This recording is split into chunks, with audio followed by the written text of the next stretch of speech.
Tá começando mais um Papo Maroto e hoje a gente vai falar desse tema que tem tomado outras conotações. Ranço. A gente já sabe que ranço pode ganhar aquele contexto de desagradável, de mau cheiro, de ruim. E quem nunca provou aquele ranço também do caju, né? Que é uma fruta tipicamente nossa. Mas não é desse ranço que a gente vai falar não. Hoje a gente vai bater um papo com Carla Gabriela, ela que é pesquisadora da área digital e também mestrando e pesquisa aí uns digitais influencers, né, Carla? Tudo bom, Carla? Boa tarde. Boa tarde, Jada, e boa tarde a todos. Carla, para começar o nosso papo, de que forma que essa palavra se encontra com a sua pesquisa?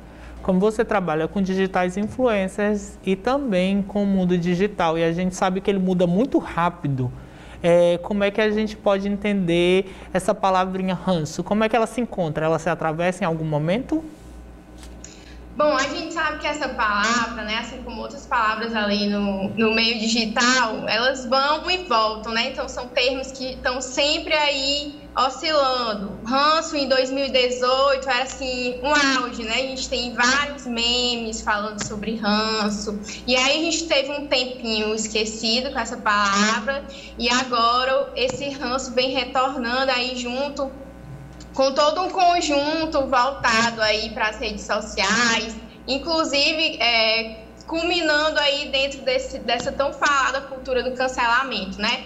Então, assim, onde se atravessa com a minha pesquisa, essa questão do ranço, um pouquinho daquele nojinho, aquelas coisas que a gente vê que são atreladas a essa palavra, é justamente no modo como, por exemplo, os influenciadores, as pessoas que produzem conteúdo digital, se apropriam desse termo, por exemplo, para inclusive produzir conteúdo, né? Um conteúdo que pode estar diretamente voltado ali para a questão do ranço, mais para o lado negativo, mas que muitas vezes é colocado como uma piadinha interna, né, como aquelas brincadeiras ali do dia a dia. Então, pelo que eu observo, né, diante dos perfis que eu acompanho, é muito voltado para esses dois eixos, né? Ou um ranço voltado exigindo um certo posicionamento diante de algumas situações que a gente vê que está muito presente nas redes sociais hoje em dia, ou algo voltado mesmo para essa questão da piadinha, onde você produz um conteúdo em cima daquilo. Como eu falei no início, a Carla ela trabalha e ela pesquisa em várias vertentes. A Carla também é professora. Carla, já sofreu ranço? Como é esse processo? Porque para deixar essa entrevista um pouquinho mais leve, eu vou fazer duas em uma. Você, enquanto professora, como lida com esse ranço? Porque deve existir. E qual é o ranço do momento, né? Qual é o ranço que tem ganhado das redes sociais e que você tem visto aí ganhar notoriedade no mundo digital? E Jada, assim, achei interessantíssima essa pergunta, né? Até agradeço aí por essa questão da profissão aparecer, né? Eu trabalho com a educação, eu sou administradora, né? Trabalho com a educação e agora no mestrado em comunicação, então eu sempre tento fazer aí a inter-relação entre essas áreas. Como professora, agora trabalhando no digital, né? Porque a gente está dando aula, por exemplo, ensino remoto ainda, e eu trabalho com jovens de aprendizagem.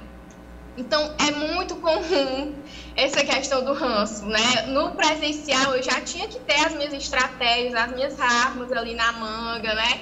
Para fazer com que isso transpor, né? Esse ranço da maneira mais natural possível, para que eles não chegassem nem a perceber que isso aconteceu. E no meio digital, me vi, assim, num desafio muito grande, justamente porque eu sabia que isso iria acontecer, porque nós que somos estudantes, a gente sabe que sempre acontece, é um detalhe, alguma coisa que a gente já fica, não sei o que, aula daquele professor, é assim, ó, assado. Então, por ser aluna, nunca ter deixado a sala de aula, eu vivo, né, isso na pele. Então, é o que eu tento trazer para dentro das minhas aulas, sempre colocar, assim, uma espécie de como se fosse prevenir, né? Então, um pouco antes das minhas aulas, com as minhas turmas, eu procuro ter um contato com as turmas, né? Agora, por exemplo, só para dar um exemplo, utilizando, por exemplo, o celular, né? Então, já tem um grupo ali com os alunos que eu tento me inteirar do que eles gostam, do que eles não gostam, porque sabendo que eles não gostam, eu vou poder traçar estratégias para quando eu for falar de um assunto mais delicado, por exemplo, eu saber onde eu estou entrando.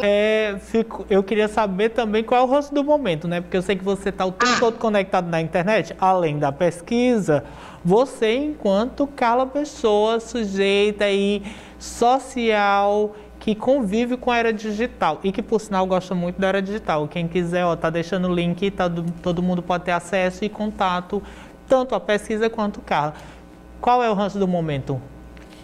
Eu vou dividir em duas partes esse ranço, porque é uma coisa que está muito em auge, que a gente está vendo aí, que é essa questão da diferença de gerações, né?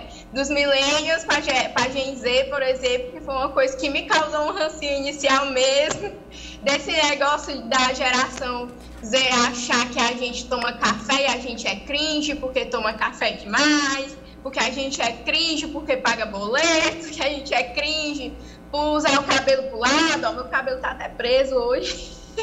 Então, esse tipo de situações, por exemplo, onde a gente é colocado numa caixinha, sabe?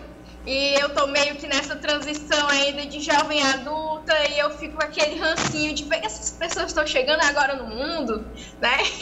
Então, assim, o meu rancinho inicial, assim, em relação a uma coisa bem atual, tá bem passando por isso, sabe? Até tenho que ficar brincando muitas vezes com isso para não internalizar que eu tô ficando velha, vamos dizer assim.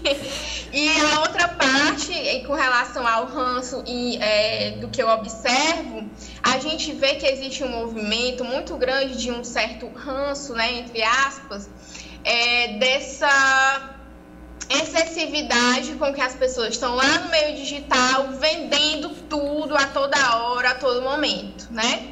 Isso é uma coisa que atravessa muitas vezes a minha pesquisa, porque eu sigo perfis, né? E esses perfis eles também vão sendo recomendados, algumas coisas vão sendo recomendadas. Tanto é que eu fiz um outro perfil, diferente do meu perfil, para poder ter um sossego, vamos dizer assim, quando eu entro no meu perfil, que já tem um certo foco há algum tempo, e aí fica muita propaganda acumulada, sabe? Muita coisa. E aí eu entro e eu já fico com aquele cansaço. Não, gente, não dá. Para finalizar o nosso papo, Carla, eu quero te pedir para deixar aquele recado para quem está em casa, tomar cuidado ou se prevenir desses ranços e que esses ranços não fazem bem, né? Então, nem para quem está sofrendo ranço ou para quem está tendo ranço. Eu queria que você deixasse o último recado para todo mundo que está em casa. Bom, se eu puder, né, influenciar alguém nesse sentido, pegando a questão dos influenciadores, eu diria para a gente ter muito cuidado, né, nós como usuários, né, de redes sociais, né, para que a gente tenha muito cuidado do que a gente vai falar, que a gente gosta, não gosta, ou no caso aí, aquele, né, de certa forma, ranço inicial ou não. Eu acho que a gente tem que ter muito cuidado com isso, porque a gente pode estar dando embasamento para outra pessoa ir lá e compartilhar sobre aquilo também. Então, como eu falei, eu acredito que essa força do ranço, quando ele vai desembocar ali dentro da cultura do cancelamento, da indústria do ódio, ele está muito, como eu falei, com essa base muito simples. Então, uma pessoa vai lá e diz aquilo que é achado por outra pessoa que, né, não sei, lá no Japão, na China, no Japão, que também concorda, e aí isso vai criando uma corrente de força. Então, acho que isso partiria mesmo de uma postura, de uma reflexão pessoal, né? Eu falar que não gosto disso vai interferir na vida de alguém? Pode chegar a interferir na vida de alguém? Eu queria muito agradecer a sua participação no Papo Maroto e também no Estúdio Interativo. Agradecer muito, foi esclarecedor, deixando suas redes sociais, quem quiser entrar em contato, procura a Carla, tal arroba aqui. E eu queria também deixar uma última dica antes da gente voltar para o estúdio. Tem um textinho que fala sobre as 3 peneiras da verdade. Seria interessante a gente procurar um pouquinho, conhecer essas 3 peneiras, para, como a Carla disse, pensar 15 segundinhos antes de falar sobre os seus ranços e também provocar discursos de ódio. Obrigado, Carla. O papo ainda vai rolar muito e a gente volta pro estúdio.